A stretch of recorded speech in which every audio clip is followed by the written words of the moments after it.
We've talked about the best, now let's talk about the not so best. Based on the community as well as my own opinion, okay? So don't shoot the messenger. Greetings gamers and welcome back to Top 10 Gaming. I'm your host Connor Monroe and some of you will get very angry at this video. The FNAF series is full of jump scares and while the game started off strong, not everyone can have a golden jump scare. But which ones out of all of them are the worst? That's what we're exploring with today's list of the top 10 worst FNAF jump scares. Hit like and subscribe if you haven't already so we can just start.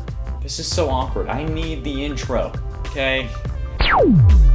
And at 10, the puppet, FNAF VR. I said that the puppet from FNAF VR was one of the scariest jump scares, but only because of the way the puppet walks, okay? It's honestly terrifying, at least that part. But aside from that, the actual jump scare itself isn't all that scary. The puppet just shakes his head across the screen, or I guess your eyes. The puppet is probably the least scary animatronic. It just has a couple lines down its face, okay? The scarier ones like the nightmare animatronics have some substance behind them, and that's pretty scary. The teeth are one of those things. However, the only thing scary about the puppet jump scare is the audio. The jump scare is only effective because of the audio, if it ends up being effective at all. Especially if you know it's coming, okay? Because you can like see the puppet walking down, and if you see the puppet...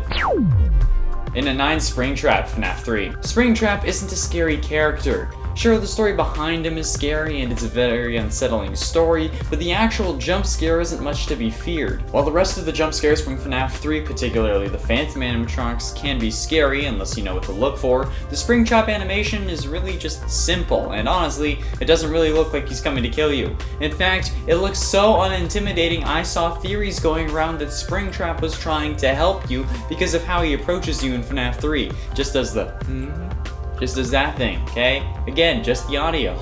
He moves his head a little bit, but that's why I never put him on any of the scariest animatronics list until Amanda took over and then totally went against everything I stood for. He's not an animatronic, okay? So you're saying he was living in the wall for 30 years? I'm sorry, in a series full of dead children possessing animatronics through the use of agony and intense emotion, you think that's far-fetched? MapPad himself said the Springtrap doesn't die. The thing about this jump scare is that I'm sure will make you jump at least a little bit thanks to the sound effect, but the sound effect is the one used for every other jump scare in the game. The Phantoms and Springtrap make the same noise, which could be used as theory fodder if you're really looking for something. MapPad, looking at you. But no matter what you say, I've never been scared by Springtrap, okay? The jump scare hasn't gotten me. I'm just like, oh, okay, it's Springtrap. And at 8, Foxy, FNAF 1.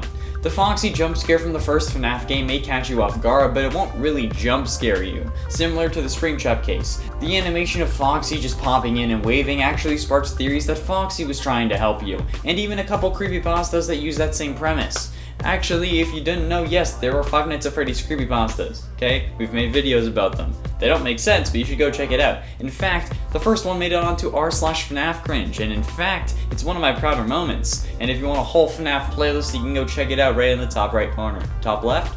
It depends. My right, your left. We have like nearly 80 FNAF videos, so you won't be lacking any content, that's for sure. We've legit made more FNAF videos than Game Theory, so you'll be set for FNAF for a little bit, at the very least. It's like 12 hours of FNAF content, okay, so go check it out. But as for Foxy, he's literally the least intimidating out of the original 5 animatronics. Like, even Golden Freddy is more intimidating, and he slouches more than me when I play games.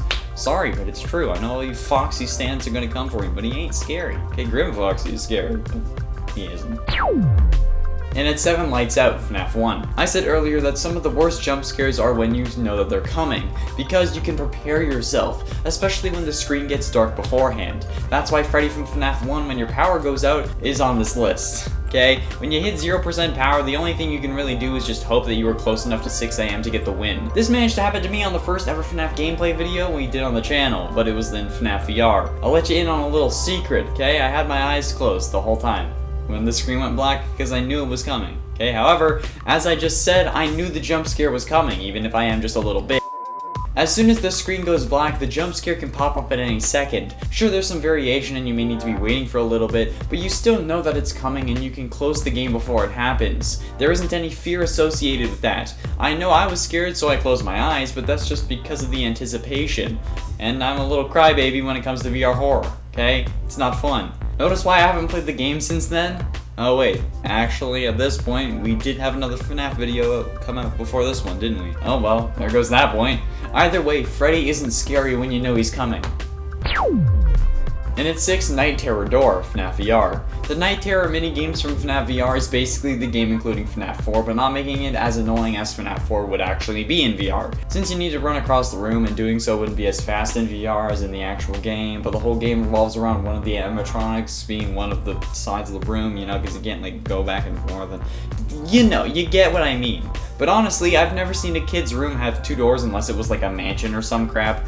Like honestly, who would let their kid have the room with 2 doors? I don't know. I get excited when I see a bathroom with 2 doors. It's annoying, but it's cool. However, the real jump scare comes if you are on the side of the animatronic. If you're not, you can actually see them walk in through the door. The other one that you're not holding closed, that one. Well, this is pretty spooky considering how the light starts flickering and the way they enter is kind of weird. But after that, you know that you're done for. You can't open the door and run even though you should be able to. You can't, okay? You just have to stand there, wait for your eventual demise. And you know you're gonna get jump scared. Aside from the initial surprise of them walking in, nothing after that is exceptionally scary. I mean, it's cool to see them walk in. Honestly, I find it really cool, but after that, it's all just the same thing in a different way. It's gotten old at this point. I can feel the hate radiating from the comments section. It's like a fire burning beneath my feet. Or maybe it's just that my apartment's 30 degrees. Halfway through at number 5, Special Delivery. This one is fairly plain and simple. Special Delivery only jump scares you on your phone. Sure, it's still a jump scare, but it's on such a small screen that it doesn't really make a dent in my sanity. And you also have to watch them walk towards you the whole time. At least, I think. I haven't really played the game. Mostly because my apartment is a mess and I don't want to showcase that in a video, but you know, it's a long story. The animatronics are so tiny that it's fine. The concept of scale is really important when it comes to horror games. That's why a lot of bosses we fight are so huge. It's to make our character feel way outmatched. It's why your original height in FNAF VR makes you so tiny. Oh, I always adjust my height, otherwise I get kinda sick because like, you know, scale and stuff. But when I set myself to a normal height, the fear goes away because, well, I'm roughly at the same height as the animatronics. Sure, they're still taller, but it's not like they could hide me in their stomach. They'd have to use at least all of their torso, okay? And that's more comforting, which is weird, but also makes sense. How is this my job? And at 4, minigames, FNAF 2. The minigames in FNAF 2 always end in a jump scare. The first time it can be scary if you don't know about them, but any time after that you know it's there. As soon as the purple guy starts pulling away, you know that the puppet will jump scare you. And as soon as you give left to the final animatronic, you know that Golden Freddy's gonna pop up and go boo. Okay, it's fairly routine at this point, and we know that it's coming. So it's not really a scare anymore. It's just a minor inconvenience that ends the minigame and throws us back into the hell that is trying to deal with FNAF 2. It's not that it's a bad game. There's just a lot going on and it's fairly complicated. And at 3, Corn Maze Foxy. Okay, I've said it before and I'll say it again. The scariest part of the corn maze is the damn crow clusters on the ground that will scare the hell out of you and alert Foxy as to where you are when you step on them in the corn maze minigame from FNAF VR's DLC, The Curse of Dreadbear. Honestly, I've seen a lot of YouTubers and streamers get used to the Foxy jump scare after a few times, like MatPat, who just started finding it as annoying as he was trying to get all the keys in the live streams. But now you may be saying, but Connor, you were scared when you were playing it in the last FNAF gameplay video. He ran through the fence, okay? He shouldn't have been able to do that. I should have had at least a couple seconds. But I hadn't played that game in months, okay? I stopped being used to the fear of existential dread. And however, by the end of it, I was fairly used to things again. So like, you know, the challenge got fairly easy. Well, I mean, not really, because like I kind of lost and gave up. But, you know, unless he cheats and just pretends not to notice you or again runs through the frickin' fence, okay? Stop using game bugs to your advantage, Foxy. It's a real move. And at 2, Ultimate Custom Night. Okay, I know Ultimate Custom Night is some people's favorite FNAF game, and some of the jump scares are good, like Fredbear for example. However, most of the jump scares, like Nightmare Balloon Boy and such, are just static images that shake around the screen. Sure, the noise is scary, but when it's accompanied by a shaking image, I don't really start to shake in my boots. A static image can be creepy, but even shaking, they won't really scare me, even if the image itself is scary. It's an opinion shared by a lot of people from what I can tell on subreddit threads discussing users' favorite and least favorite jump scares. Some people love Ultimate Custom Night and the scares, which is fine, and a couple of them are good. But with a game that has so many characters, it's easy to understand why it would be difficult to animate every single jump scare well. But still, not that scary. I say that, but I'm not playing it. Finally, in number 1, expected scares. I've been saying it throughout the whole list, but jump scares you expect aren't scary. For example, I was playing the Foxy Pirate Ride game when I went into the backroom helpy section where Chica was standing on the track and you need to hit a target to make her go back inside. However, I missed the target and watched as Chica was walking towards me before I got jump scared. Now, I hadn't been scared by Jacko Chica yet, so it was scary that time, but now if it ever happens again, it's not gonna scare me because, well, you literally watch her walk towards you. And the screen goes black for a split second before actually scaring you. If you expect it, it's not scary. Half of what makes us afraid is the unknown. It's what we don't know that scares us. Like, for example, if I don't know you and you come running up to me at night, I'm gonna run the hell away because someone is charging at me at night with a knife. Well, I don't know, but you probably have a knife. It's the unknown that scares us. It's why I hate the plush trap jump scare from the box, okay? Because you don't see it coming. Also, in that FNAF gameplay video, that actually jumps, like I did get the plush trap jump scare from the box, but my audio was so terrible because like everything had screwed up at that point that I couldn't use that clip.